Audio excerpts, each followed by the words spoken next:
আসসালামু আলাইকুম। আমি আপনাদের জন্য মিডিয়া তৈরি করার সমস্ত উপকরণ নিয়ে আসলাম। এই যে এখন আমি প্রথমেই দিব, এটা হচ্ছে নুড়ি পাথর। এটা ধুয়ে শুকিয়ে একদম চেলে নেওয়া ঝরঝরে।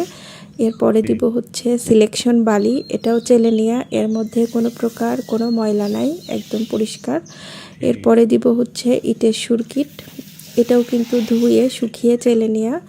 এরপরে দিব হচ্ছে পাতা পচা সার, এটাও কিন্তু আমি নিজেই তৈরি করি। আপনার সংগ্রহ করে পাতা পচাটা ডাবল দিতে হবে অন্য উপকরণের থেকে। তো এরপরে দিব হচ্ছে আপনার ভার্মি কম্পোস্টটাও পিওর, একদম ঝরঝরে, কোনো রকম ময়লা নাই। অন্য উপকরণের থেকে পাতা পচা আর হচ্ছে ভার্মিটা ডাবল দিতে হবে। এরপরে দিব এটা হচ্ছে কাঠকয়লাটাও পরিষ্কার করে নেওয়া।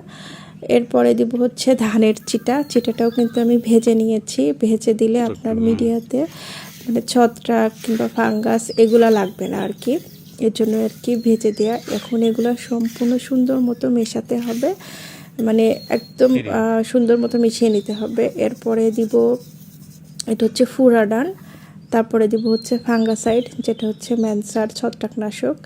এগুলো দিয়ে সমস্ত উপকরণ মিশিয়ে নিতে হবে। আপনারা অনেকেই আমাকে বলেন যে কী দিয়ে মিডিয়া তৈরি করি, এই আপনাদের জন্য আর কি ছোট্ট একটা ভিডিও করা। আমার বাগানের সব গাছ কিন্তু আমার এই মিডিয়াতেই লাগানো থাকে। আলহামদুলিল্লাহ আমার গাছ কিন্তু খুব সুন্দর গ্রোথ হয়। তো আপনারা তো অনেকেই আমার থেকে নিয়ে থাকেন। তো ইনশাল্লাহ এই যে আমার সুন্দর একটা পারফেক্ট মিডিয়া তৈরি করা।